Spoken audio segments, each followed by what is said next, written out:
Tribuners, Anda sedang menyaksikan live update tribunnews.com bersama saya Siska Memaski. Kami akan menyajikan informasi terkini dari sejumlah daerah di Indonesia yang akan disampaikan langsung oleh reporter kami di lapangan. Selengkapnya hanya di live update. Kita awali informasi pertama dari Sumatera Selatan. Proses pembelajaran tatap muka atau PTM terbatas ditargetkan akan dilaksanakan oleh pemerintah Provinsi Sumsel pada tahun ajaran baru. Terkait hal ini, Pemprov Sumsel menggenjot proses vaksinasi bagi tenaga pengajar. Syarat PTM adalah cakupan vaksinasi telah mencapai 100% bagi tenaga pengajar. Namun menurut Kepala Bidang Pencegahan dan Pengendalian Penyakit atau P2P Dinas Kesehatan Provinsi Sumatera Selatan, Ferry Yanuar, sejauh ini vaksinasi terhadap guru baru mencapai 57,51%, sehingga pihaknya akan mengalihkan vaksinasi bagi lansia untuk para guru. Untuk informasi lebih lengkapnya, kami sudah terhubung dengan jurnalis Tripoku.com, ada Odi Arya Saputra. Informasi lengkapnya untuk Anda.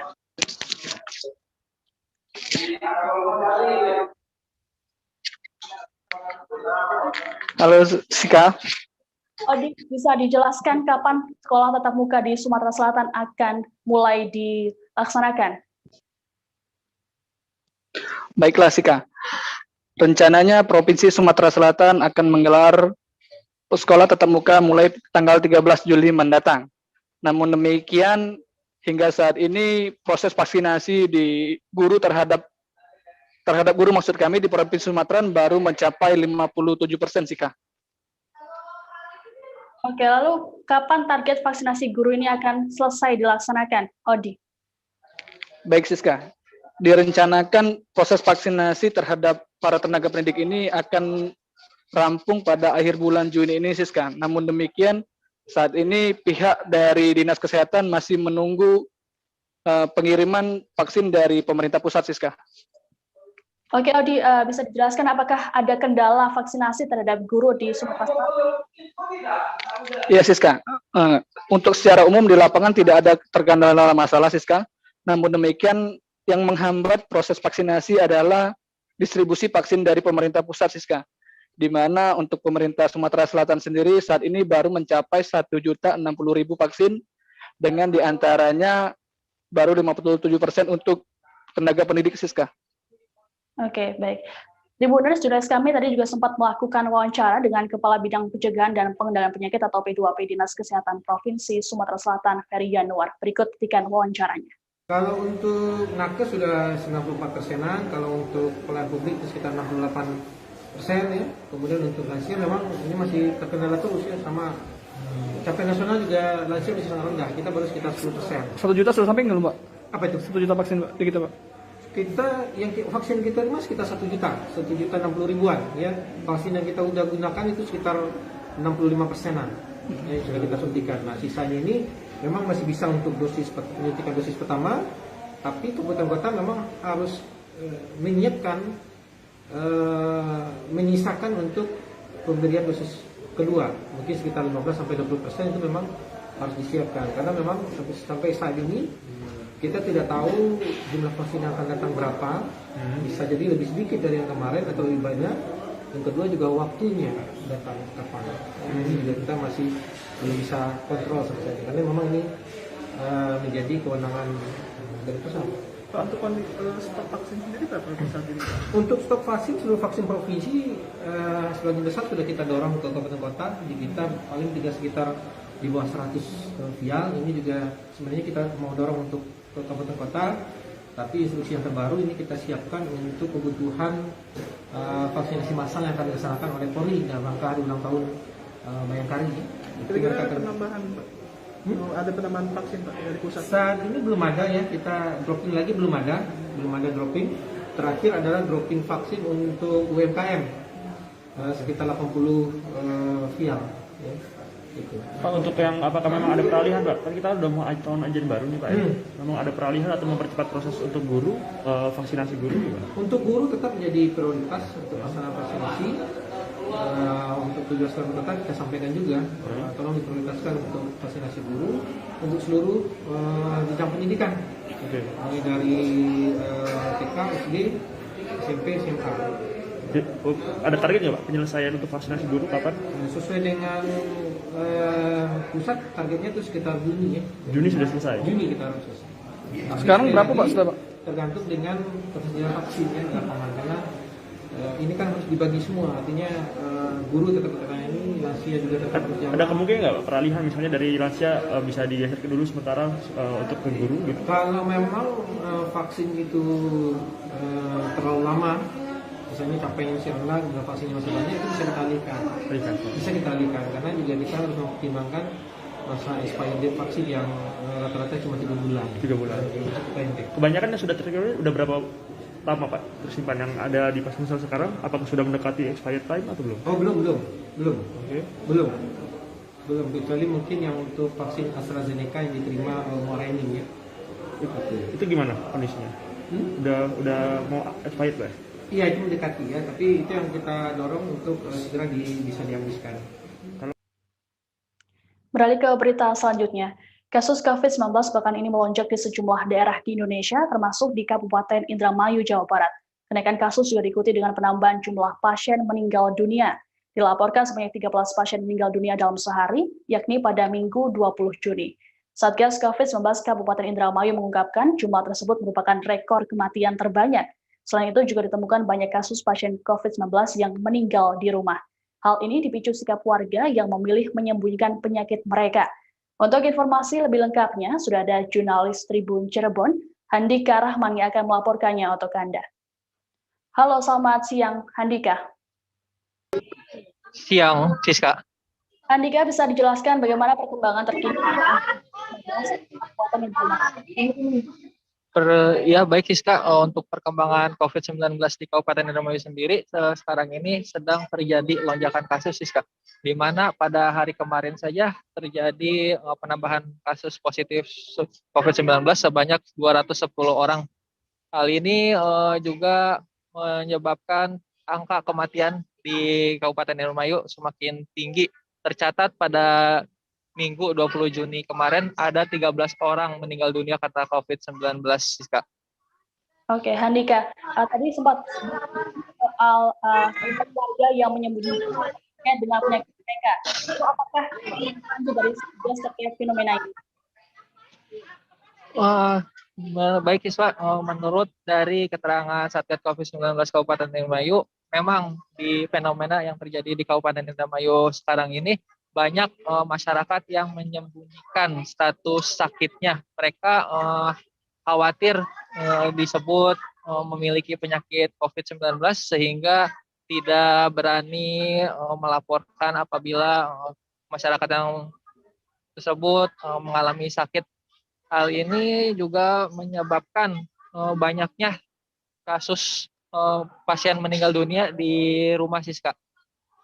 Dan upaya dari Satgas COVID-19 sendiri sudah menyiapkan berbagai upaya, mulai dari vaksinasi massal, menyiapkan tempat tidur untuk pasien di tambahan di sejumlah rumah sakit, dan Satgas COVID-19 juga menyikapi kasus ini. Mereka menilai menaruh curiga, maksud saya sudah masuknya COVID-19 varian India atau COVID-19 Delta. Menurut keterangan yang diterima Tribun dari Satgas COVID-19 Kabupaten Indramayu, kecurigaan ini dipicu karena kondisi pasien sendiri yang cepat sekali memburuk dan langsung meninggal dunia, Siska. Oke, baik. Tribuners, tadi jurnalis kami juga sempat melakukan wawancara dengan juru bicara Satgas COVID-19 Kabupaten Indramayu, Deden Boni Koswara. Berikut liputannya. Untuk IGD sendiri di Kabupaten Indramayu, teman-teman berkoordinasi ya pada hari Sabtu dengan kami, yaitu dokter penanggung jawab IGD-nya maupun direkturnya, terkait dengan adanya kasus nakes yang terkonfirmasi, yaitu 1 orang dokter dan 6 orang tenaga perawat. Dan di situ otomatis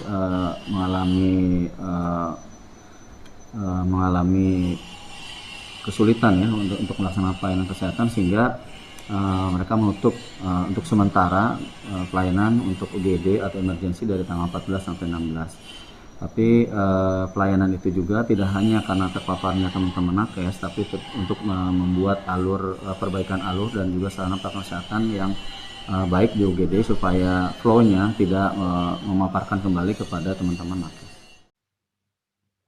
Dua kepala daerah di Riau menjalani pelantikan oleh Gubernur Syamsuar pada Senin 21 Juni pagi. Kepala daerah yang dilantik yakni Bupati Siak dan wakilnya serta Bupati Rokan Hulu beserta wakilnya.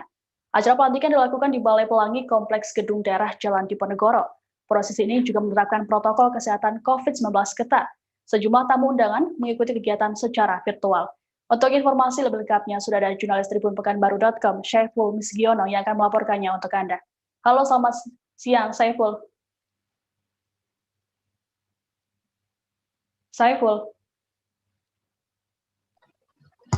Iya, Siska. Syaiful, bisa dijelaskan bagaimana jalannya acara pelantikan dari kedua kepala daerah ini? Ya, baik Siska dan pemirsa dimanapun saat ini Anda berada, dapat saya laporkan bahwa saat ini saya sedang berada di gedung daerah Jalan Diponegoro, Kota Pekanbaru, di mana tempat saya berdiri ini tadi baru saja berlangsung pelaksanaan pelantikan dan pengambilan sumpah jabatan dua kepala daerah di Provinsi Riau, yaitu Bupati Siak dan Bupati Rokan Hulu. Nah, di mana pelantikan pada kali ini dipusatkan di Balai Pelangi di Kompleks Gedung Daerah Jalan Diponegoro Pekanbaru. Pada pelantikan kali ini langsung dipimpin oleh Gubernur Riau, Syamsuar, dan tadi dihadiri oleh sejumlah unsur Forkopimda serta istri dari masing-masing kepala daerah yang dilantik. Nah, memang pada pelantikan kali ini jumlah undangan yang diminta untuk hadir langsung di lokasi pelantikan dibatasi karena sama-sama diketahui bahwa saat ini masih dalam pandemi COVID-19, di mana Provinsi Riau merupakan salah satu provinsi yang cukup tinggi dalam penyebaran kasus COVID-19 di Indonesia. Nah, selain jumlah undangan yang dibatasi, para undangan juga dapat menyaksikan pelantikan ini secara virtual dari tempatnya masing-masing karena pelaksanaan pelantikan dua kepala daerah di Provinsi Riau ini selain dilaksanakan secara langsung, juga dilaksanakan melalui virtual, sehingga para undangan yang tidak mendapatkan undangan untuk hadir langsung di lokasi pelantikan dapat menyaksikan pelantikan ini melalui virtual dari tempatnya masing-masing. Begitu, Siska. Oke, Syaiful, bisa dijelaskan bagaimana pesan yang disampaikan oleh Gubernur Riau untuk kepala daerah yang baru saja dilantik? Ya, baik Siska.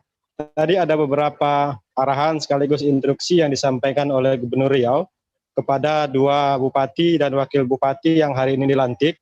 Ada beberapa catatan yang tadi disampaikan oleh Gubernur Riau. Yang pertama adalah terkait dengan percepatan pelaksanaan vaksinasi. Gubernur Riau tadi meminta kepada Bupati Siak dan Bupati Rokan Hulu yang baru saja dilantik agar mereka menggesa pelaksanaan vaksinasi di daerahnya masing-masing setelah resmi dilantik menjadi bupati dan wakil bupati. Nah, selain terkait dengan percepatan pelaksanaan vaksinasi, tadi Gubernur Riau juga menekankan soal percepatan penanganan kasus COVID-19 di dua kabupaten ini, yakni di Siak dan Rokan Hulu. Nah, sekedar informasi Siska dan pemirsa bahwa Rokan Hulu hingga saat ini masuk dalam status zona merah COVID-19 di Provinsi Riau. Nah, di Provinsi Riau dari 12 kabupaten kota ada 2 yang masih berstatus zona merah. Salah satunya adalah Rokan Hulu yang di mana pagi hari ini bupatinya dilantik. Sehingga secara khusus tadi Gubernur Riau menyampaikan kepada Bupati Rokan Hulu agar setelah dilantik melakukan upaya-upaya percepatan untuk menekan angka kasus COVID-19 sehingga zona merah yang saat ini masih disandang oleh Rokan Hulu bisa turun menjadi zona oranye, kuning maupun turun hingga ke zona hijau, begitu. Dan kemudian terakhir tadi Gubernur Riau menyampaikan instruksi kepada Bupati Siak dan Bupati Indragiri yang baru dilantik karena saat ini Riau memasuki musim kemarau dan setiap tahun Riau selalu langganan kebakaran hutan dan lahan. Tadi secara khusus Gubernur Riau menyampaikan agar bupati yang hari ini dilantik benar-benar menjaga wilayahnya masing-masing dari kebakaran hutan dan lahan yang setiap tahun terjadi ketika musim kemarau tiba. Begitu, Siska. Oke, terkait dengan pelantikan kepala daerah, apakah seluruh kepala daerah terpilih hasil Pilkada 2020 di Riau sudah dilantik, Syaiful? Iya Siska, di Provinsi Riau pada Desember 2020 lalu ada 9 kabupaten kota yang melaksanakan pilkada serentak. Sampai hari ini sudah ada 8 kepala daerah, baik bupati maupun wali kota yang sudah dilantik. Artinya hingga saat ini masih tersisa 1 kabupaten lagi yang bupatinya belum dilantik, yaitu Bupati dan Wakil Bupati Indragiri Hulu. Nah, sejauh ini memang pemerintah daerah masih menunggu SK penetapan Bupati Indragiri Hulu dan Wakil Bupati Indragiri Hulu dari Kementerian Dalam Negeri, karena sampai hari ini pemerintah Provinsi Riau belum mendapatkan SK penetapan Kemendagri terkait dengan pelantikan untuk Bupati dan Wakil Bupati Indragiri Hulu. Begitu Siska. Baik, terima kasih laporannya jurnalis Tribun Pekanbaru Syaiful Miskiono. Tribunas, kami akan kembali seusai jeda, tetap di live update. Oke, apa kabar Bang Arif di sini untuk strateginya? Kalau saya sendiri di Jumip 37 ini yang semalam baru mulai, saya udah pas. Sebenarnya aku nggak ngerasa itu penangkapan atau penggerebegan atau apapun itu. Karena gini loh, posisinya aku kriteria. Jadi kita mengenal disebut dengan stroke yang tidak berdarah dengan stroke yang berdarah. Stroke yang tidak berdarah itu biasanya ditandai dengan adanya penyumbatan. Kalau itu terjadi di sini mungkin pikirnya tidak ke situ kali ya. Tapi kalau di Korea atau di Kamboja itu ada beberapa paper yang saya itu Mas, ya, dulunya tukang koran. Oh gitu ya. Tukang koran. Ya, saya baca ya Pak. Tuh kan pernah baca kan? Ya. Jadi kalau saya jadi pangdam itu udah bersyukur banget. Si anak ini dijadikan sebagai tersangka begitu. Ya, kalau ini kita bicara yang di luar kasus Sebongombo ya. Dengan nama hujan shower, di mana terdapat batas jelas antara daerah hujan dan tidak hujan yang biasanya terjadi pada fase awal mature stage atau tahap berbahaya dewasa. itu Kang. Jadi mulai artinya terjadinya perlembekan. Nah itu untuk penetrasi akan sulit. Gitu ya. Dok, saya ini menurut saya memang tidak mudah, bukan urusan tanah diambil. Kalau misalnya Amerika Serikat sekarang, Rasulullah mengatakan dalam sebuah hadis bahwa berpuasa di 6 hari Syawal itu. Oke, apa kabar Bang Arif di sini untuk strateginya? Kalau saya sendiri di Jumip 37 ini yang semalam baru mulai, saya udah pas. Sebenarnya aku nggak ngerasa itu penangkapan atau penggerebegan atau apapun itu. Karena gini loh, posisinya aku kriteria. Jadi kita mengenal disebut dengan stroke yang tidak berdarah dengan stroke yang berdarah. Stroke yang tidak berdarah itu biasanya ditandai dengan adanya penyumbatan. Kalau itu terjadi di sini mungkin pikirnya tidak ke situ kali ya. Tapi kalau di Korea atau di Kamboja itu ada beberapa paper yang saya itu Mas, ya, dulunya tukang koran. Oh gitu ya. Tukang koran. Ya, saya baca ya Pak. Tuh kan pernah baca kan? Ya. Jadi kalau saya jadi pangdam itu udah bersyukur banget. Si anak ini dijadikan sebagai tersangka begitu. Ya, kalau ini kita bicara yang di luar kasus Sebongombo ya. Dengan nama hujan shower, di mana terdapat batas jelas antara daerah hujan dan tidak hujan yang biasanya terjadi pada fase awal mature stage atau tahap berbahaya dewasa. itu Kang. Jadi mulai artinya terjadinya perlembekan. Nah itu untuk penetrasi akan sulit. Gitu ya. Dok, saya ini menurut saya memang tidak mudah, bukan urusan tanah diambil. Kalau misalnya Amerika Serikat sekarang, Rasulullah mengatakan dalam sebuah hadis bahwa berpuasa di 6 hari Syawal itu. Oke, apa kabar Bang Arif di sini untuk strateginya? Kalau saya sendiri di Jumip 37 ini yang semalam baru mulai, saya udah pas. Sebenarnya aku nggak ngerasa itu penangkapan atau penggerebegan atau apapun itu. Karena gini loh, posisinya aku kriteria. Jadi kita mengenal disebut dengan stroke yang tidak berdarah dengan stroke yang berdarah. Stroke yang tidak berdarah itu biasanya ditandai dengan adanya penyumbatan. Kalau itu terjadi di sini mungkin pikirnya tidak ke situ kali ya. Tapi kalau di Korea atau di Kamboja itu ada beberapa paper yang saya itu Mas, ya, dulunya tukang koran. Oh gitu ya. Tukang koran. Ya, saya baca ya Pak. Tuh kan pernah baca kan? Ya. Jadi kalau saya jadi pangdam itu udah bersyukur banget. Si anak ini dijadikan sebagai tersangka begitu.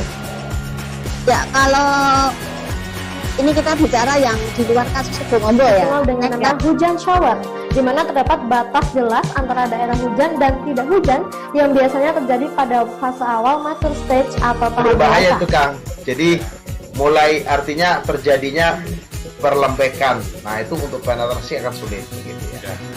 Dok, saya ini menurut saya memang tidak mudah, bukan urusan tanah diambil. Kalau misalnya Amerika Serikat sekarang, Rasulullah mengatakan di dalam sebuah hadis bahwa berpuasa di 6 hari Syawal itu. Oke, apa kabar Bang Arif di sini untuk strateginya? Kalau saya sendiri di Jumip 37 ini yang semalam baru mulai, saya udah pas. Sebenarnya aku nggak ngerasain penangkapan atau penggerebegan atau apapun itu, karena gini loh, posisinya aku kriteria.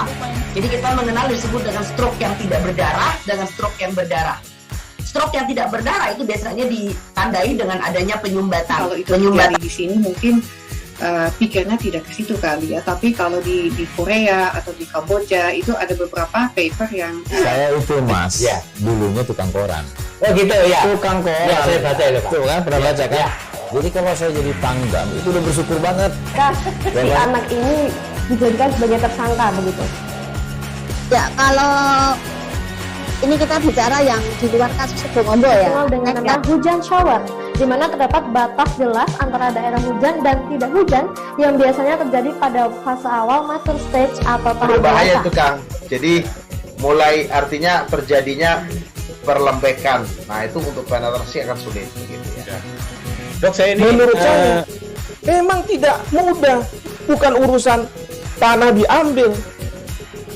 Kalau misalnya Amerika Serikat sekarang, Rasulullah mengatakan di dalam sebuah hadis bahwa berpuasa di 6 hari Syawal itu. Oke, apa kabar Bang Arif di sini untuk strateginya? Kalau saya sendiri di Jumip 37 ini yang semalam baru mulai, saya udah pas. Sebenarnya aku nggak ngerasain penangkapan atau penggerebegan atau apapun itu, karena gini loh, posisinya aku kriteria. Jadi kita mengenal disebut dengan stroke yang tidak berdarah dengan stroke yang berdarah. Stroke yang tidak berdarah itu biasanya ditandai dengan adanya penyumbatan. kalau itu terjadi di sini mungkin pikirnya tidak ke situ kali ya. Tapi kalau di Korea atau di Kamboja itu ada beberapa paper yang Saya itu Mas, dulunya tukang koran. Oh gitu ya. Tukang koran. Ya, saya baca itu Pak. Tuh kan, pernah baca kan? Jadi kalau saya jadi pangdam, itu udah bersyukur banget. Si anak ini dijadikan sebagai tersangka begitu. Ya, kalau ini kita bicara yang di luar kasus Sebongombol ya. Dikenal dengan nama hujan shower, di mana terdapat batas jelas antara daerah hujan dan tidak hujan yang biasanya terjadi pada fase awal mature stage atau tahap Berbahaya dewasa. itu Kang. Jadi mulai artinya terjadinya perlempekan. Nah itu untuk penetrasi akan sulit. Gitu ya. Dok, saya ini menurut saya memang tidak mudah, bukan urusan tanah diambil. Kalau misalnya Amerika Serikat sekarang, Rasulullah mengatakan di dalam sebuah hadis bahwa berpuasa di 6 hari Syawal itu. Oke, apa kabar Bang Arif di sini untuk strateginya? Kalau saya sendiri di Jumip 37 ini yang semalam baru mulai, saya udah pas. sebenarnya aku nggak ngerasain penangkapan atau penggerebegan atau apapun itu, karena gini loh, posisinya aku kriteria. Jadi kita mengenal disebut dengan stroke yang tidak berdarah dengan stroke yang berdarah. Stroke yang tidak berdarah itu biasanya ditandai dengan adanya penyumbatan. kalau itu terjadi di sini mungkin pikirnya tidak ke situ kali ya. Tapi kalau di Korea atau di Kamboja itu ada beberapa paper yang Saya itu Mas, dulunya tukang koran. Oh gitu ya. Tukang koran. Ya, saya baca itu Pak. Tuh kan, pernah baca kan? Jadi kalau saya jadi pangdam, itu udah bersyukur banget. Si anak ini dijadikan sebagai tersangka begitu. Ya, kalau ini kita bicara yang di luar kasus Sebongombol ya. Dikenal dengan nama hujan shower, di mana terdapat batas jelas antara daerah hujan dan tidak hujan yang biasanya terjadi pada fase awal mature stage atau tahap Berbahaya dewasa. itu Kang. Jadi mulai artinya terjadinya berlempekan. Nah itu untuk penetrasi akan sulit gitu ya. Dok, saya ini menurut saya memang tidak mudah, bukan urusan tanah diambil. Kalau misalnya Amerika Serikat sekarang, Rasulullah mengatakan dalam sebuah hadis bahwa berpuasa di 6 hari Syawal itu. Oke, apa kabar Bang Arif di sini untuk strateginya? Kalau saya sendiri di Jumip 37 ini yang semalam baru mulai, saya udah sebenarnya aku nggak ngerasain penangkapan atau penggerebegan atau apapun itu, karena gini loh, posisinya aku kriteria. Jadi kita mengenal disebut dengan stroke yang tidak berdarah dengan stroke yang berdarah. Stroke yang tidak berdarah itu biasanya ditandai dengan adanya penyumbatan. Kalau itu terjadi di sini mungkin pikirnya tidak ke situ kali ya, tapi kalau di Korea atau di Kamboja itu ada beberapa paper yang saya itu mas, ya dulunya tukang koran. Oh gitu ya, tukang koran. Ya saya baca ya Pak. Tuh kan pernah baca kan? Ya. Jadi kalau saya jadi pangdam itu udah bersyukur banget. Si anak ini dijadikan sebagai tersangka begitu. Ya kalau ini kita bicara yang di luar kasus Sebongombo ya. Dengan nama hujan shower, di mana terdapat batas jelas antara daerah hujan dan tidak hujan yang biasanya terjadi pada fase awal mature stage atau tahap berbahaya dewasa. itu Kang. Jadi mulai artinya terjadinya perlempekan. Nah itu untuk penetrasi akan sulit gitu ya. Dok, saya ini menurut saya memang tidak mudah, bukan urusan tanah diambil. Kalau misalnya Amerika Serikat sekarang, Rasulullah mengatakan dalam sebuah hadis bahwa berpuasa di 6 hari Syawal itu. Oke, apa kabar Bang Arif di sini untuk strateginya? Kalau saya sendiri di Jumip 37 ini yang semalam baru mulai, saya udah sebenarnya aku nggak ngerasain penangkapan atau penggerebegan atau apapun itu, karena gini loh, posisinya aku kriteria. Jadi kita mengenal disebut dengan stroke yang tidak berdarah dengan stroke yang berdarah. Stroke yang tidak berdarah itu biasanya ditandai dengan adanya penyumbatan. Kalau itu terjadi di sini mungkin pikirnya tidak ke situ kali ya, tapi kalau di Korea atau di Kamboja itu ada beberapa paper yang saya itu mas, ya dulunya tukang koran. Oh gitu ya, tukang koran. Ya saya baca ya Pak. Tuh kan pernah baca kan? Ya. Jadi kalau saya jadi pangdam itu udah bersyukur banget.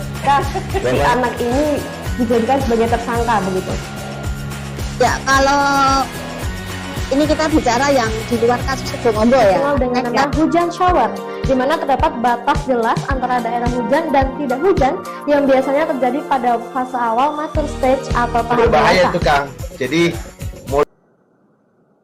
Terima kasih Anda masih menyaksikan live update. Kita beralih ke berita selanjutnya. Jembatan Musi 4 yang menghubungkan wilayah Seberang Ulu dan Ilir Kota Palembang dalam beberapa hari terakhir tidak bersinar seperti biasanya. Hal ini dipicu sejumlah kabel yang terlihat sudah terpotong. Namun belum diketahui apakah kabel tersebut memang sengaja dipotong pengelola atau dicuri. Jembatan yang menghubungkan Jalan Slamet Riyadi dengan Jalan Kiai Haji Azhari atau kawasan Pelaju di Seberang Ulu terlihat minim perawatan. Padahal pembangunan jembatan ini memakan dana hingga ratusan miliar rupiah. Dari pantauan tim di lapangan terlihat sejumlah kabel yang terpotong. Namun saat pihak Balai Besar Pelaksanaan Jalan Nasional atau BPPJN Sumsel akan diminta keterangan terkait dengan hal ini belum memberikan respons. Untuk informasi lebih lengkapnya, sudah ada jurnalis Tribun Sumsel, Arif Rohekan yang akan melaporkannya untuk Anda. Halo, selamat siang, Arif. Siang, Mbak Dita. Arif, Ya, Mbak. Bagaimana pengamatan Anda di lokasi jembatan Musi tersebut dan bagaimana kondisinya saat ini? Ya, Mbak Dita, dapat kami sampaikan, ya dalam beberapa hari kebelakang masyarakat tidak akan melihat jembatan Musi 4 yang menghubungkan Seberang Ulu dan Ilir Kota Palembang, Mbak. Bersinar seperti waktu pembukaan atau peresmian waktu 2019 kayak gitu, Mbak. Karena yang terjadi di lapangan kita lihat kabel-kabel yang menghubungkan dengan lampu-lampu ya kayak mercusuar lah, lampu-lampu sinar azhar kayak gitu, Mbak. Ternyata nggak ada lagi kayak gitu, terpotong semua. Jadi nggak bisa kita lihat lagi untuk keindahan ya jembatan Ampera waktu malam hari kayak gitu, Mbak. Dan ini juga di lapangan juga kita tanya-tanya ke masyarakat, ya mereka nggak tahu kayak gitu apa penyebabnya, apakah memang dipotong atau terpotong, itu pun jadi tanda tanya sampai sekarang kayak gitu, Mbak. Nah, mungkin ya ini pun jadi mubazir kayak gitu, Mbak. Bukan mubazir atau gimana, karena Musi 4 ini kan ya kebanggaan Wong Palembang kayak gitu, Mbak.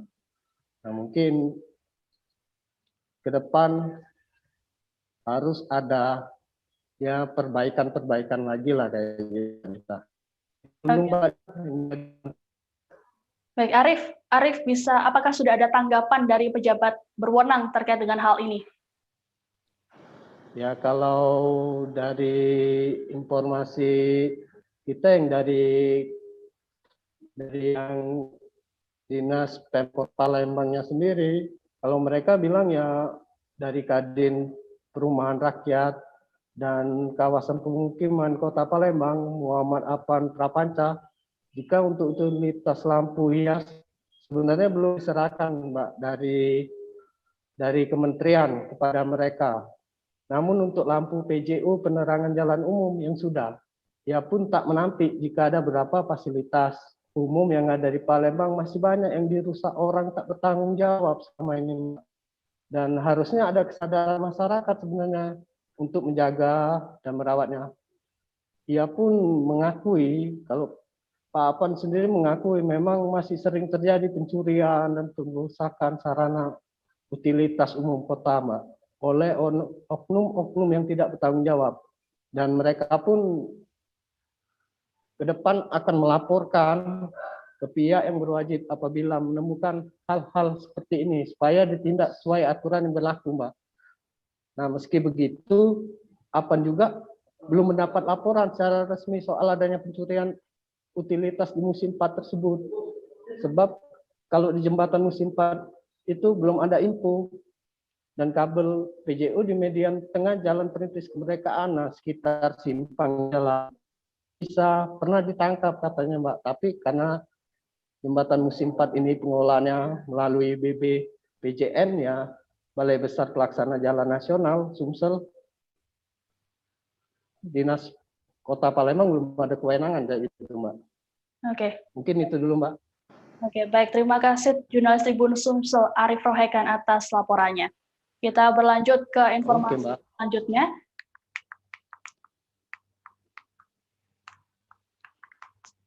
Sebuah insiden kecelakaan melibatkan 2 kendaraan roda 4 terjadi di ruas tol Solo Ngawi, Boyolali, Jawa Tengah pada Senin 21 Juni. Dalam insiden ini, kendaraan dilaporkan ringsek parah. Bukan hanya itu, juga dilaporkan terdapat korban tewas berjumlah 2 orang. Kecelakaan terjadi di ruas tol yang berada di Dukuh Klepu, Desa Brajan, Kecamatan Mojosongo, Kabupaten Boyolali, sekira pukul 4 waktu Indonesia Barat. Warga setempat mengaku mendengar bunyi keras saat kejadian.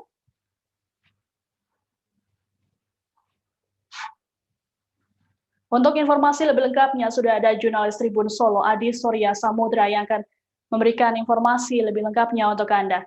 Halo, selamat siang, Adi. Ya, selamat siang, rekan Siska. Adi, bisa dijelaskan bagaimana kronologi kejadian kecelakaan maut di tol Semarang Solo ini? Ya, untuk kejadian kecelakaan maut yang terjadi di tol Semarang Solo itu bermula dari sebuah truk yang belum diketahui plat nomornya, itu mendadak berpindah jalur. Kemudian dari belakang ya terdapat mobil Toyota Innova yang tidak sempat menghindar, dan akhirnya pun terjadilah kecelakaan. Dan saat setelahnya terdapat 2 mobil Ayla yang kemudian melaju ke arah lokasi kejadian. Namun dari pihak pengemudi sebenarnya sudah mengetahui kecelakaan tersebut, lalu mengurangi kecepatan. Namun pada saat itu juga ada mobil Daihatsu, maksud saya Hyundai, yang dari belakangnya kemudian tidak bisa menghindari mobil Ayla yang di depannya, hingga akhirnya terjadi kecelakaan. dan mobil Ayla pun terpelanting ke kiri dan menabrak mobil Toyota Innova. Sementara mobil Hyundai itu juga terpelanting terlebih dahulu ke ruas jalan sebelah kanan sebelum akhirnya juga menabrak mobil Innova. Sementara untuk truk sendiri langsung kabur setelah kejadian terjadi. Oke, Adi, selain ada korban tewas, adakah korban luka lainnya dari kecelakaan tersebut? Ya, untuk luka ringan ada sebanyak 2 orang dan untuk meninggal dunia ada sebanyak 2 orang. Lalu bagaimana upaya yang dilakukan oleh pihak kepolisian terkait dengan? Ya, dari pihak kepolisian sendiri tadi pagi sudah langsung melakukan olah TKP dan sementara ini juga pihak kepolisian juga masih mengecek rekaman CCTV yang berada di pintu tol baik di Jalan Solo Semarang maupun Jalan Solo Ngawi. Itu digunakan untuk mencari sosok atau pengemudi dari yang belum diketahui plat nomornya tersebut. Terima kasih Jurnalis Tribun Solo Adi Surya Samudra atas laporannya. Selamat bertugas kembali. Kita beralih ke berita selanjutnya. Insiden kebakaran menimpa pasar sementara Leles di Garut, Jawa Barat pada Minggu 20 Juni malam. Akibat insiden ini ratusan kios serta puluhan lapak pedagang hangus terbakar. Insiden kebakaran menimpa pasar sementara Leles di pada Minggu malam. Para pedagang pasar Leles langsung menyelamatkan barang dagangan mereka ke tempat yang lebih aman saat peristiwa terjadi. Diketahui pasar sementara Leles ini dibangun lantaran pasar Leles lama tengah menjalani revitalisasi. Namun belakangan proses tersebut terhambat karena adanya korupsi. Polisi hingga kini masih menyelidiki kasus kebakaran ini. Untuk informasi lebih lengkapnya sudah ada jurnalis Tribun Jabar Sidki Al-Ghifari yang akan melaporkannya untuk Anda. Halo, selamat siang Sidki. Halo, selamat siang Siska Mawaski. Sidki, bisa dijelaskan bagaimana kronologi kebakaran yang terjadi di pasar Leles ini? Baik Siska, kebakaran terjadi di Pasar Leles Kabupaten Garut, di Kecamatan Leles Kabupaten Garut maksud kami. Terjadi sekira pukul 23.30 waktu Indonesia Barat di Pasar Sementara Leles. Kebakaran ini belum ditetapkan pemicunya apa, namun kebakaran ini berhasil menghanguskan lebih dari 412 kios dan 60 lapak pedagang kaki lima. Saat ini di lokasi para pedagang tengah mencari puing-puing dari dagangannya yang mungkin bisa diselamatkan. Baik, Siska. Oke, Sidki, bisa jelaskan apa harapan dari pedagang setelah kejadian ini? Harapan dari para pedagang pasar Leles ini karena memang awalnya ya pasar Leles ini sebelumnya ditempatkan di pasar utama, namun karena proses revitalisasi kemudian para pedagang ini pindah ke pasar darurat atau pasar sementara yang ditempatkan di alun-alun Kecamatan Leles Kabupaten Garut. Namun para pedagang ini dijanjikan revitalisasi akan selesai dalam waktu 12 bulan atau 1 tahun. Waktu berlalu ternyata proses revitalisasi ini tidak berjalan dengan baik karena memang ada beberapa kasus revitalisasi pasar Leles ini tersandung hukum. Di antaranya ada kasus korupsi yang melibatkan 3 orang tersangka, salah satunya 1 orang PNS di lingkungan pemerintah Kabupaten Garut. Harapannya, karena memang warga yang dipindahkan ke pasar sementara ini setelah direvitalisasi, pasar sementara ini kondisinya sepi. Di samping itu sepi dan banyak hama, yaitu hama tikus. Jadi memang warga sudah menunggu bertahun lamanya untuk ingin segera pindah ke lokasi pasar utama. Namun karena tersandung hukum dan sedang proses lelang kembali pembangunan pasar utama Leles, akhirnya warga mau tidak mau harus tetap berjualan di sini. Baik, Siska. Oke, Sidki, terkait dengan proses hukum kasus korupsi revitalisasi pasar Leles, apa kemungkinan terjadinya? Baik, Siska, proses hukum kasus revitalisasi pasar Leles ini sampai saat ini masih berlangsung dan masih melalui proses-proses hukum. Kita belum mendapat informasi lebih lengkap terkait perkembangan lebih detail terkait 3 orang tersangka kasus revitalisasi pasar. Baik, Kak. Baik, terima kasih Bupati Tribun Jabar Tuki Alkifari atas laporannya. Selamat bertugas kembali. Kita beralih ke informasi selanjutnya. Peristiwa angin puting beliung menerjang kawasan coastal area di Kabupaten Karimun, Kepulauan Riau pada Minggu 20 Juni sore. Akibat kejadian ini, sejumlah bangunan di lokasi mengalami kerusakan. Peristiwa terjadi sekitar pukul 2 siang waktu setempat. Sebelum peristiwa puting beliung, wilayah tersebut sempat diguyur hujan deras disertai angin kencang. Sebanyak 3 bangunan mengalami rusak sedang dan 1 kafe mengalami kerusakan parah. Pemilik kafe memperkirakan kerugian mencapai 500 juta rupiah. Untuk informasi terkininya, sudah ada jurnalis Tribun Batam, Yeni Hartati, yang akan melaporkannya untuk Anda. Halo, selamat siang, Yeni. Selamat siang, Sika. Yeni, bisa dijelaskan bagaimana kejadian angin puting beliung tersebut? Nah, baik, angin puting beliung yang terjadi di kawasan coastal area Tanjung Balai diperkirakan pukul 2 waktu Barat, dan kronologinya itu sangat cepat, 5 menit.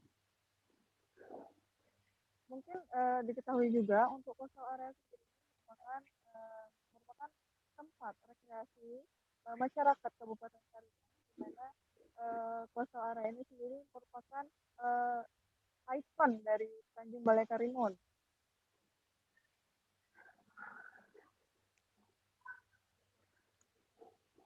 Ya, ini nampaknya saya kurang mendengar suara Anda. Bisa dijelaskan lagi bagaimana kronologi kejadian tersebut? Halo Mbak, ya Mbak. Ya, ini bisa dilaporkan kembali bagaimana kronologis kejadian puting beliung di lokasi tersebut? Ya baik, angin puting beliung yang terjadi pada Minggu sore 20 Juni 2021 lalu menghancurkan sejumlah bangunan di kawasan Bukde, coastal area Kecamatan Karimun, Kabupaten Karimun, Provinsi Kepulauan Riau. Kejadian tersebut terjadi sekitar pukul 2 waktu Indonesia Barat, di mana sebelum terjadinya fenomena angin puting beliung tersebut, daerah yang disebut bumi berazab ini lebih diguyur hujan yang sangat lebat dan disertai angin kencang.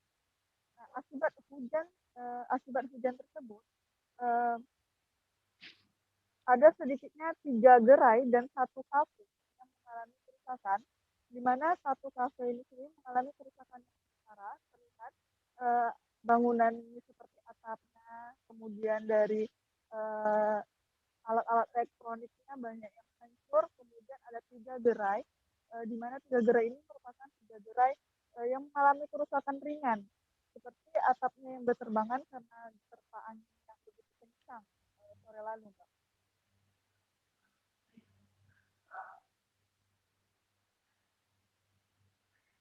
Oke, ya, ini bisa diceritakan kembali bagaimana kerusakan yang diakibatkan oleh puting beliung tersebut?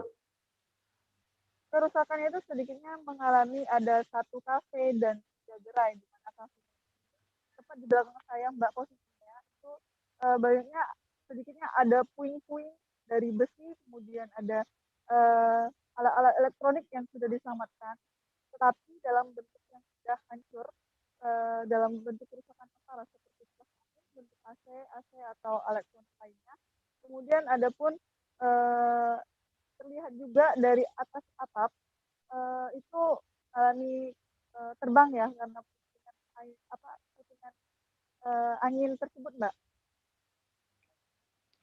Baik. Kemudian, Mbak, perlu disampaikan juga, Mbak, sementara pihak BMKG Karimun mengaku belum alat untuk memprediksi kapan datangnya angin puting beliung. Tim observasi BMKG Karimun, Tito Pradipta Putra mengatakan angin itu muncul dari banyaknya pembentukan awan cumulonimbus yang diakibatkan oleh penguapan air laut serta serangan lambat yang bergeser dari arah tenggara dan selatan. Nah, perlu diketahui juga, Mbak, BMKG Karimun juga memprediksi cuaca buruk masih akan terjadi hingga 3 hari ke depan. Kemudian untuk himbauannya seluruh masyarakat para nelayan pun diminta untuk tetap waspada selama beraktivitas di laut. Oke, baik. Terima kasih laporannya jurnalis Tribun Batam, Yeni Hartati. Selamat bertugas kembali. Mbak. Baik, Tribuners, sejenak kami akan segera kembali tetap di live update. Oke, apa kabar Bang Ariski di sini untuk strateginya? Kalau saya sendiri di Jumip 37 ini yang semalam baru mulai, saya udah sebenarnya aku nggak ngerasa itu penangkapan atau penggerbegan atau apapun itu, karena gini loh, posisinya aku kriteria. Jadi kita mengenal disebut dengan stroke yang tidak berdarah dengan stroke yang berdarah. Stroke yang tidak berdarah itu biasanya ditandai dengan adanya penyumbatan. Kalau itu terjadi di sini mungkin pikirnya tidak ke situ kali ya, tapi kalau di Korea atau di Kamboja itu ada beberapa paper yang saya itu mas, ya dulunya tukang koran. Oh gitu ya, tukang koran. Ya saya baca itu pak. Tuh kan pernah baca kan? Ya. Jadi kalau saya jadi Pangdam itu udah bersyukur banget. Si anak ini dijadikan sebagai tersangka begitu. Ya kalau ini kita bicara yang di luar kasus Sebongombo ya. Dengan nama hujan shower, di mana terdapat batas jelas antara daerah hujan dan tidak hujan yang biasanya terjadi pada fase awal mature stage atau tahap berbahaya dewasa. itu Kang. Jadi mulai artinya terjadinya perlempekan. Nah itu untuk penetrasi akan sulit. Gitu ya.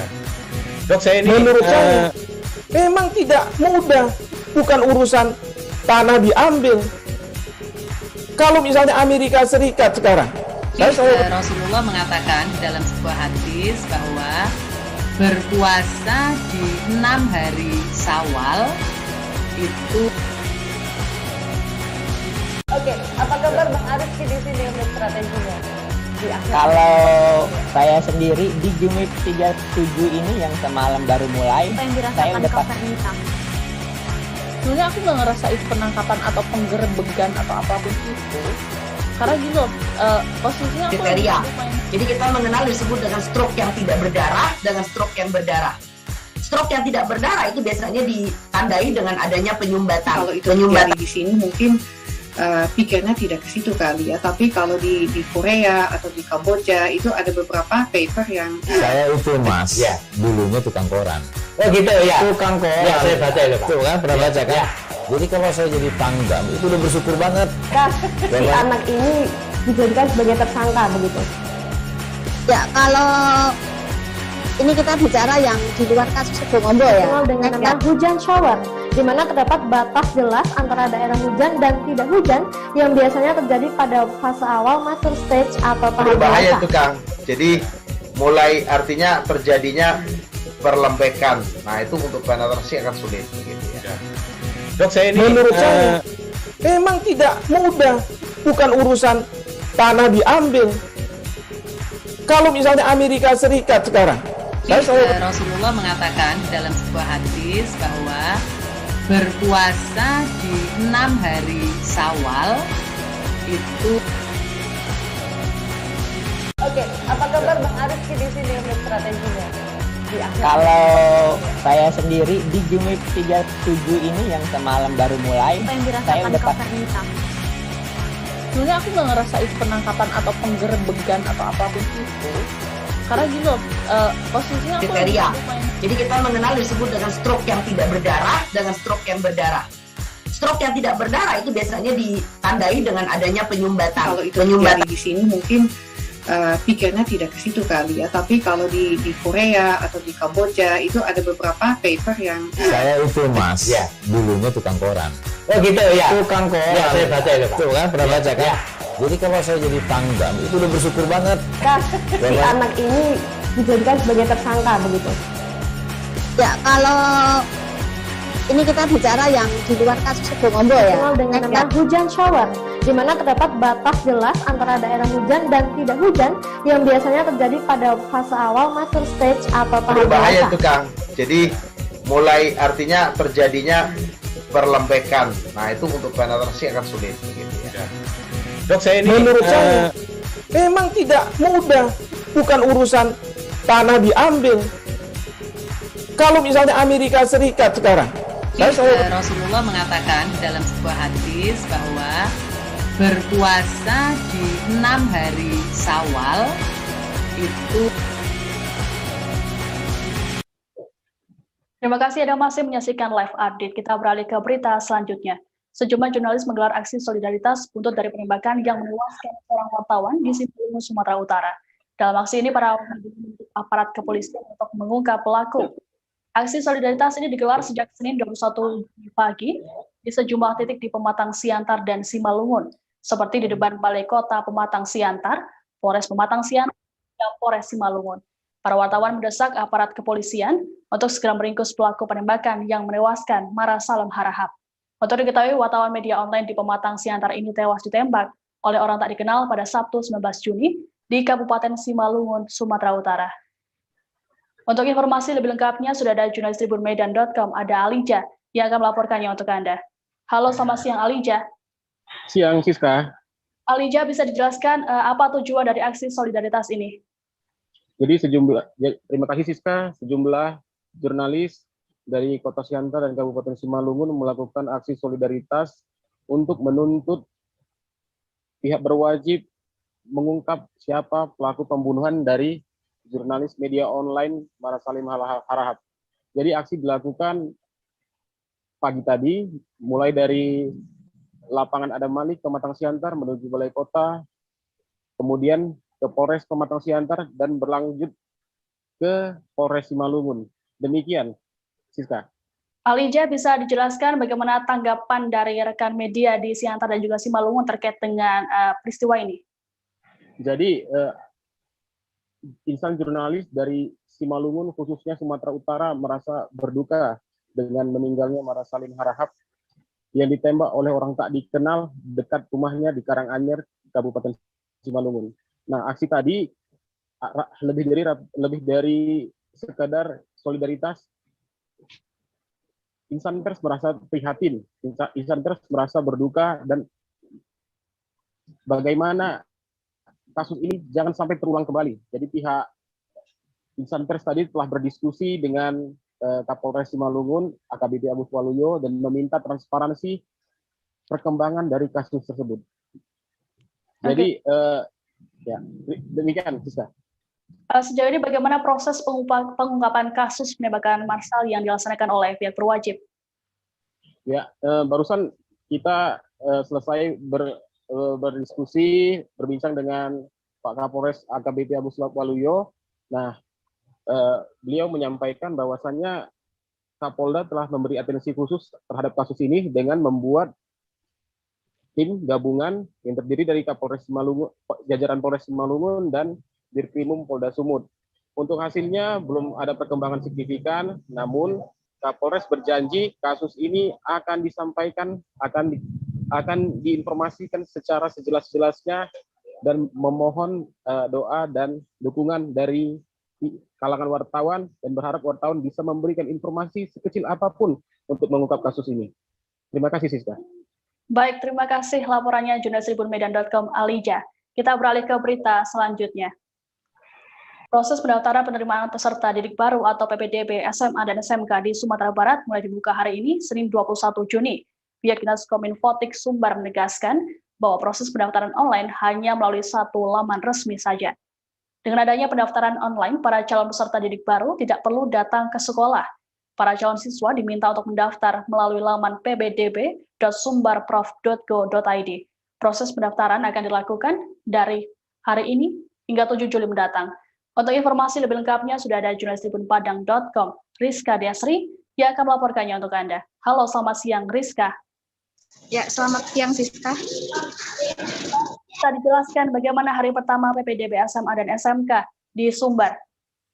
Ya, PPDB SMA dan SMK di Sumbar sudah dimulai hari ini dari 21 Juni hingga 7 Juli mendatang, Siska. Nah, untuk persiapan hari ini, tadi pagi sudah diluncurkan oleh Gubernur Sumbar Mahyelti. Kemudian panitia juga sudah mempersiapkan segala sesuatunya, mulai dari aplikasi hingga pelaksanaan di titik ke bawah dan termasuk sosialisasi. Nah, namun berjalan setengah hari nih Siska, PPDB Sumbar sudah muncul masalah. Nah, kemampuan server laman PPDB itu tidak mendukung untuk diakses. Ini diduga karena kunjungan yang tinggi, Siska. Nah, sementara kapasitas aplikasi PPDB sendiri itu bisa 150.000 siswa dengan kekuatan 500 mega hingga 1 giga. Nah, panitia juga sudah mengonfirmasi ke pihak terkait seperti Diskominfo, nah untuk menindaklanjuti. Nah, mereka sekarang tengah melakukan perbaikan dan sesegera mungkin akan memperbaiki, dan diminta juga untuk siswa agar tetap bersabar, orang tua tidak khawatir, karena waktu pendaftaran masih panjang hingga 7 Juli mendatang, Siska. Oke, baik. Rizka, bila siswa ataupun orang tua mengalami kendala, kemana mereka harus melapor? Ya, ada posko pengaduan yang disiapkan tidak hanya untuk orang tua atau siswa yang mengalami kendala dalam PPDB, tapi juga jika ingin menanyakan hal-hal terkait dengan informasi pelaksanaan PPDB, Siska. Ada beberapa posko pengaduan yang disiapkan di 8 cabang dinas, juga ada hotline atau nomor kontak pengaduan yang bisa dihubungi yang tertera di laman PPDB maupun spanduk yang disiapkan, Siska. Oke. Apakah masih ada sekolah yang masih melaksanakan PPDB offline? Ya, untuk sekolah SMA dan SMK yang masih melaksanakan pendaftaran PPDB secara offline itu ada 16 SMK dan SMK di Sumatera Barat, yaitu rinciannya ada 11 di Kabupaten Kepulauan Mentawai untuk jenjang SMA, kemudian 3 untuk jenjang SMK, kemudian ada juga 1 di Tigelurah Kabupaten Solo dan 1 di Mapat Tunggul Selatan Kabupaten Pasaman, Siska. Nah, untuk mereka yang melakukan pendaftaran secara offline itu bisa daftar langsung ke sekolah, namun terlebih dahulu mengisi form yang disediakan. Namun dengan tetap juga mengikuti protokol kesehatan, Siska, dengan memakai masker, jaga jarak, dan tetap tidak berkerumun. Begitu, Siska. Oke, Rizka, apakah ada imbauan dari dinas terkait untuk para calon peserta didik dan juga orang tua? Ya, untuk peserta didik yang melakukan pendaftaran online PPDB SMA dan SMK di Sumatera Barat, itu diimbau untuk memastikan, karena pendaftaran PPDB ini menggunakan jalur zonasi, jadi jarak terdekat antara rumah dengan sekolah, maka pastikan betul titik koordinat dalam penginputan data. Kemudian juga pada PPDB kali ini, peserta didik juga untuk memastikan kembali ke dinas terkait apakah data yang di-input saat ke dalam database itu benar dan cocok, sehingga kendala-kendala yang dialami saat pendaftaran tidak terulang. Begitu, Siska. Baik, terima kasih laporannya terkait dengan PPDB di Sumatera Barat, jurnalis Tribun Padang Rizka Desri. Kita beralih ke berita selanjutnya. Pemerintah Provinsi DIY menerapkan kebijakan pemberlakuan pembatasan kegiatan masyarakat atau PPKM Mikro. Hal ini menyusul aturan dari pemerintah pusat. Atas hal ini, para pedagang di kawasan Malioboro harus menutup tempat usahanya pada pukul 9 malam. PPKM Mikro ini berlaku mulai 15 hingga 28 Juni mendatang. Dalam PPKM Mikro juga diatur mengenai pembatasan jam operasional tempat usaha hingga pukul 9 malam. Hal ini pun berdampak pada para pedagang di kawasan Malioboro yang biasa tutup pada pukul 10 malam. Untuk informasi lebih lengkapnya, sudah ada jurnalis Tribun Jogja, Yuwantoro Windu Aji. Ia akan melaporkannya untuk Anda. Halo, selamat siang, Yuwantoro. Ya, selamat siang, Siska. Bisa dijelaskan bagaimana sikap dari pelaku usaha terkait dengan kebijakan tersebut? Ya, terima kasih. Seperti yang dihimpun dari Tribun Jogja, Paguyuban PKL dan pengusaha di Malioboro menyatakan kesiapannya untuk mematuhi instruksi dari pemerintah pusat terkait dengan pemberlakuan PPKM Mikro yang di dalamnya juga mengatur tentang pembatasan operasional tempat usaha, yakni mereka diminta untuk tutup pada pukul 9 malam. Namun nampaknya kebijakan itu belum akan diterapkan hari ini oleh para pedagang di Malioboro dikarenakan para pedagang dan pelaku usaha masih menunggu surat edaran dari wali kota terkait dengan kebijakan PPKM Mikro di daerah. Oke, terkait dengan pandemi COVID-19, apa saja protokol kesehatan yang diterapkan oleh pelaku usaha tersebut? Ya, jadi para pedagang menyediakan hand sanitizer di depan lapak mereka masing-masing, dan untuk pembeli diharapkan untuk menggunakan hand sanitizer tersebut dikarenakan potensi penularan itu kemungkinan terjadi saat proses transaksi atau saat terjadi pertukaran uang, di mana virus kemungkinan bisa terbawa pada uang yang dibelanjakan. Kemudian para pedagang dan pengunjung juga diwajibkan untuk terus memakai masker. Kemudian di toko-toko juga dilakukan pembatasan kapasitas, jadi hanya 50% pengunjung yang boleh masuk di toko. Namun pemilik toko mengaku merasa tidak kesulitan untuk menerapkan aturan ini karena memang pengunjung di Malioboro sudah terlewat sepi dibandingkan dengan masa normal. Demikian. Oke, seperti diketahui pandemi sudah berjalan lebih dari setahun, lalu bagaimana kondisi terkini dari pelaku usaha di kawasan Malioboro, Yuwantoro? Ya, dari pernyataan paguyuban PKL, mereka menyatakan bahwa perekonomian PKL sudah mulai bergeliat, namun mereka masih mengalami penurunan omset. Misalnya di toko-toko mereka mengaku mereka mengeluhkan masih mengalami penurunan omset hingga 80%. Namun menurut PKL mereka merasakan adanya kenaikan pengunjung. Ini disebabkan karena adanya kebijakan penutupan tempat wisata di Kabupaten Bantul DIY Yogyakarta. Demikian, Siska. Oke, baik. Terima kasih laporannya, Jurnalis Tribun Jogja, Yuwantoro Windu Aji. Kita beralih ke berita selanjutnya. Pameran lukisan dalam rangka peringatan Bulan Bung Karno digelar oleh Universitas 17 Agustus Surabaya. Sebanyak 30 pelukis dari sejumlah kota berpartisipasi dalam kegiatan ini. Acara ini mengambil tema Pancasila dan Bung Karno. Peresmian acara dilakukan oleh Wakil Wali Kota Surabaya Armuji di Geraha Wiyata pada Senin 21 Juni. Dalam pernyataannya, Armuji mengingatkan soal pesan Bung Karno agar tidak melupakan sejarah. Menurut Rektor Untak Mulyanto Nugroho, pihaknya juga menggelar sejumlah acara yang diadakan dalam rangka memperingati Bulan Bung Karno. Untuk informasi lebih lengkapnya, sudah ada jurnalis dari surya.co.id, ada Febrianto Ramadhani. Halo, selamat siang Febrianto. Selamat siang para pemirsa tribunnews.com dan Tribun Network dimanapun Anda berada. Febrianto, bisa dijelaskan terkait dengan pameran lukisan tersebut?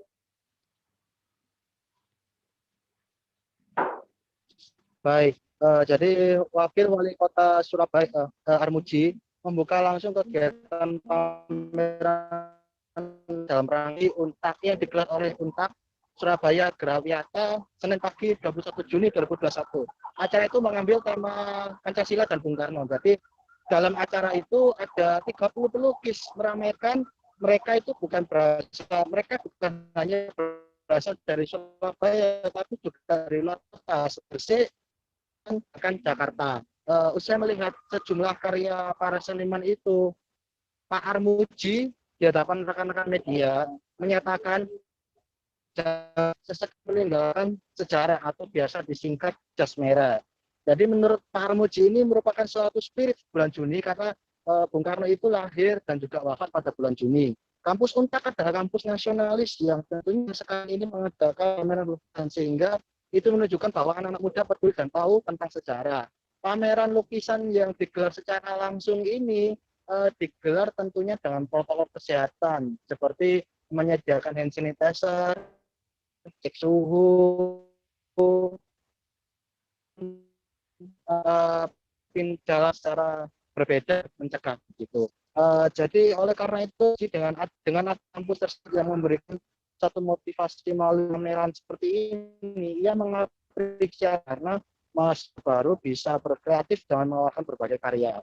Sementara itu, salah satu peserta seniman lukisan Budi B mengatakan dengan ini bisa membuat rasa satu dan menjunjung kebinekaan, sehingga ia berharap masyarakat bisa menerapkannya sebagai rasa mempersatukan budaya. Tema Pancasila dan Bung Karno katanya, semoga pengunjung bisa mengingat jasa para pahlawan. Bung Karno penuh aspirasi itu dibanggakan tugasnya. Jadi yang ini adalah event yang 3 kali ya, event 3 kali memperingati Bulan Bung Karno pada Juni. Jadi ini adalah event yang ketiga. Demikian yang bisa saya laporkan. Baik, Tribunas, tadi wartawan kami sempat melakukan wawancara dengan seniman di sana. Berikut wawancaranya. Bisa dijelaskan Pak hari ini? Ya, saya kira ini adalah suatu spirit bulan Juni, bulan Bung Karno. Jadi kampus Untak, kampus nasionalis yang tentunya mereka punya dan sekarang ini mengadakan satu pameran lukisan Bung Karno untuk bulan Bung Karno ini, dan ini menunjukkan anak-anak muda peduli dan tahu tentang jas merah, jangan sekali-kali lupakan sejarah. Oleh karena itu, dengan adanya kampus berani dan memberikan suatu motivasi dengan pameran-pameran seperti ini kita mengaspirasi betul Kenapa? Karena dengan begitu anak-anak mahasiswa baru nanti akan tahu mereka bisa berekspresi dengan dasar.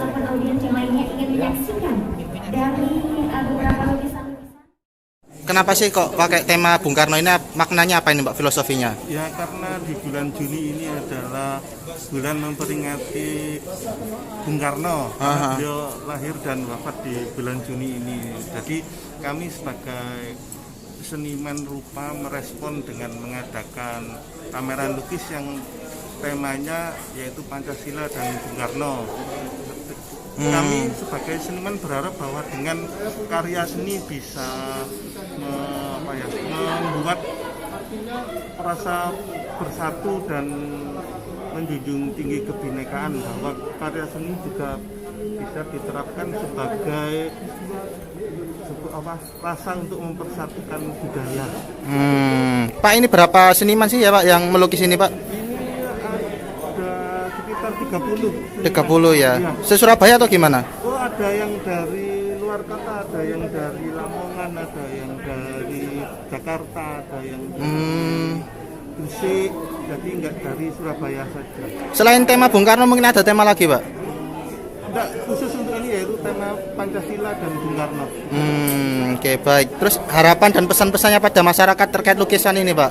Ya itu semoga para pengunjung dan apresian karya seni kami bisa meningkatkan rasa mengingat jasa para pahlawan dan bahwa Bung Karno itu sosok yang penuh aspirasi yang patut dibanggakan. Pak, nama lengkap sama ini profesinya, nama lengkap. Informasi tadi sekaligus menutup jumpa kita dalam live update kali ini. Terus saksikan live update berikutnya hanya di kanal tribunnews.com.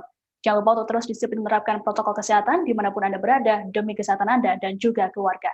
Saya Siska Mawaski beserta kru yang bertugas pamit undur diri. Terima kasih dan sampai jumpa. Jangan lupa like, subscribe, dan share ya.